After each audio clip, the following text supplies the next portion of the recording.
तो दोस्तों आज हो गया 11 जनवरी 2021। बिहार समेत देश दुनिया की बड़ी और ताज़ा समाचार लेके आए सिर्फ आपके लिए HD पर खबर शुरू करते हैं। उससे पहले चैनल को अब तक सब्सक्राइब ना किया हो तो फटाफट चैनल को सब्सक्राइब कर दें, लाइक कर दें, शेयर कर दें ताकि इसी तरह खबर आप हर रोज़ देख सकें।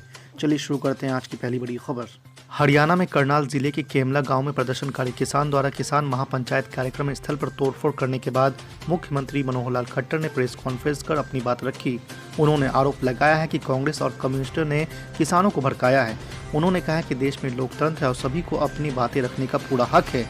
आपको बता दें किसान महापंचायत में मनोहर लाल खट्टर लोगों को केंद्र के 3 कृषि कानून के फायदे बताने वाले थे, लेकिन किसानों के विरोध के चलते उन्हें ये पंचायत रद्द करनी पड़ी।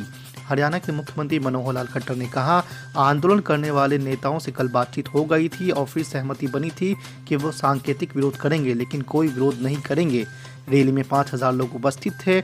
हमारे देश में एक मजबूत लोकतंत्र है और सभी को बात करने का अधिकार है। आज की दूसरी बड़ी खबर, पूंजीपतियों का साथ छोड़कर अन्नदाताओं का साथ दे पीएम मोदी। कृषि कानून पर बोले राहुल गांधी जी। आपको बता दें कृषि कानून के खिलाफ किसानों के आंदोलन के बीच कांग्रेस के पूर्व अध्यक्ष राहुल गांधी ने एक बार फिर सरकार पर निशाना साधा है। राहुल गांधी ने प्रधानमंत्री नरेंद्र मोदी से पूंजीपतियों का साथ छोड़कर किसानों का साथ देने का आग्रह किया है। अपने ट्वीट के साथ उन्होंने साल 2015 में संसद में प्रधानमंत्री नरेंद्र मोदी को दी सलाह का एक वीडियो भी साझा किया है। इस वीडियो में वो प्रधानमंत्री नरेंद्र मोदी से किसानों के हक में काम करने की अपील कर रहे हैं। राहुल गांधी ने ट्वीट किया है कि अब भी वक्त है, मोदी जी अन्नदाता का साथ दो, पूंजीपतियों का साथ छोड़ दो। इस ट्वीट के साथ उन्होंने साल 2015 का एक वीडियो भी साझा किया है। इस वीडियो में वो कह रहे हैं कि हिंदुस्तान में किसानों की ज़मीन की कीमत तेज़ी से बढ़ रही है और आपके कॉरपोरेट दोस्त इस ज़मीन को चाहते हैं, इसलिए आप किसान और मजदूर को कमज़ोर कर रहे हैं। जब किसान कमज़ोर हो जाएगा तब आप उन पर ऑर्डिनेंस की कुल्हाड़ी मारेंगे। आपको बता दें कि कृषि कानून के खिलाफ बड़ी संख्या में किसान दिल्ली के अलग अलग सीमाओं पर डटे हुए हैं। किसान और सरकार के बीच कई दौर की बातचीत हो चुकी है, पर अभी तक कोई हल नहीं निकल सका। आज की तीसरी बड़ी खबर, बाबरी मस्जिद तोड़ने के मामले में बीजेपी नेता लाल कृष्ण आडवाणी, मुरली मनोहर जोशी समेत सारे 31 आरोपियों को बरी कर देने के खिलाफ शुक्रवार को इलाहाबाद हाई कोर्ट की लखनऊ बेंच में रिवीजन पिटीशन दाखिल की गई है। याचिका बाबरी मस्जिद के पैरोकार रहे अयोध्या के हाजी महबूब ने दाखिल की है।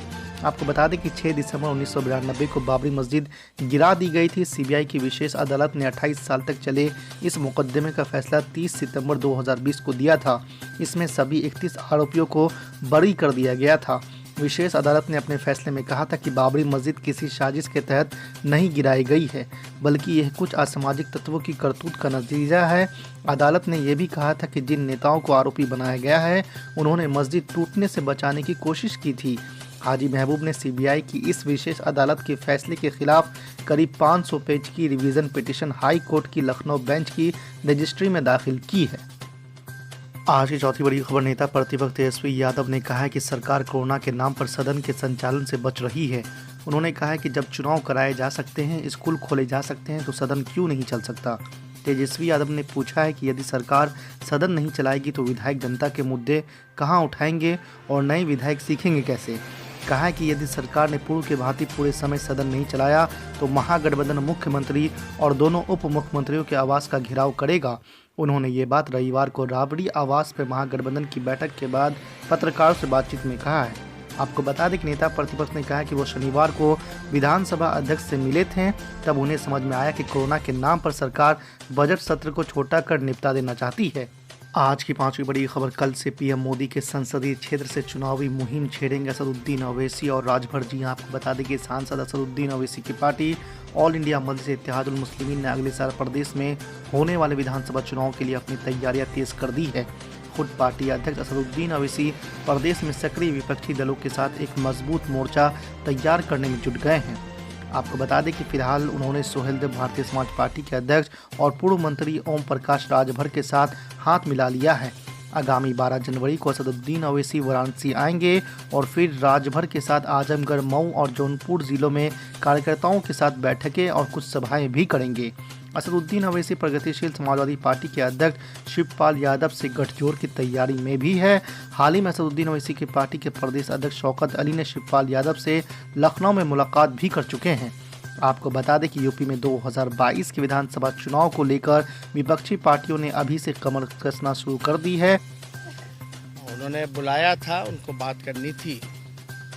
ये बात करनी थी कि आने वाला जो विधानसभा जो बजट सेशन जो होगा जो बजट सत्र जो होगा उसको पहले किया जाए और छोटे में ही 3-4 दिनों में ही निपटा दिया जाए।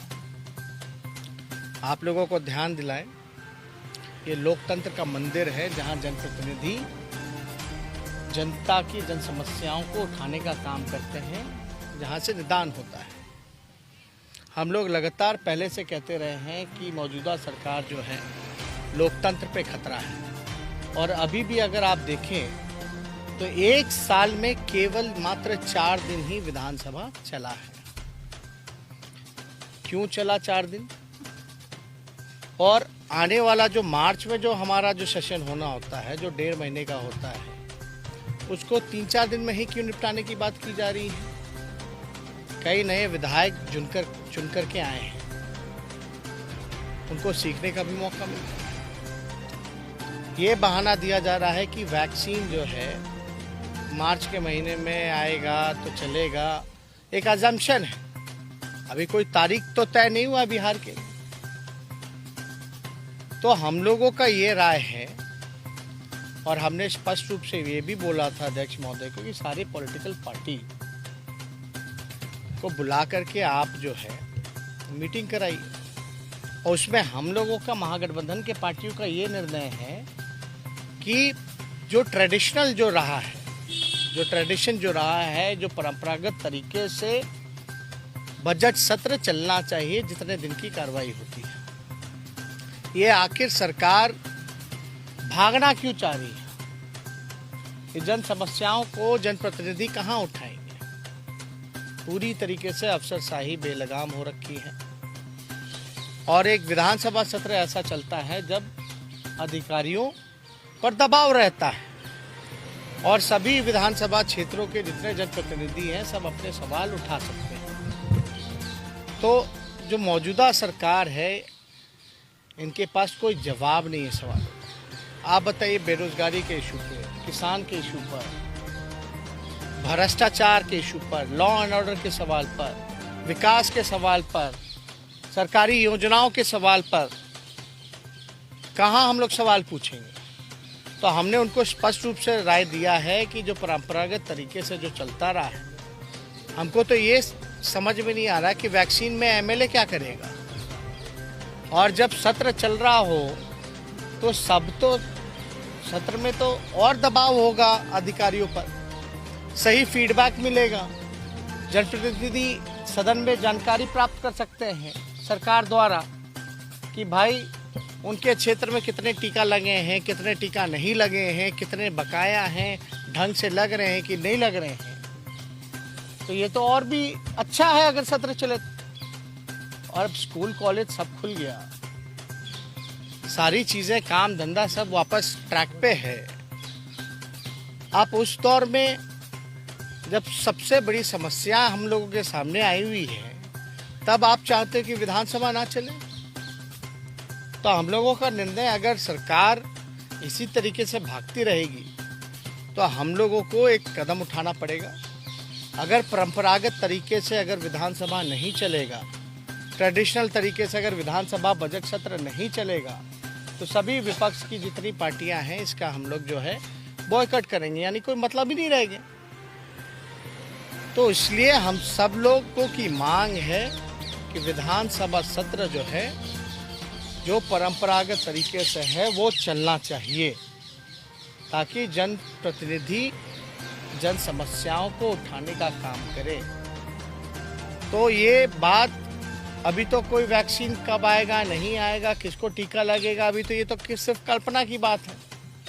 बिहार में कब आएगा, कितना टीका आएगा, कहाँ रखा जाएगा वो टीका, एक टेम्परेचर पे रखा जाता है, उसकी क्या व्यवस्था है?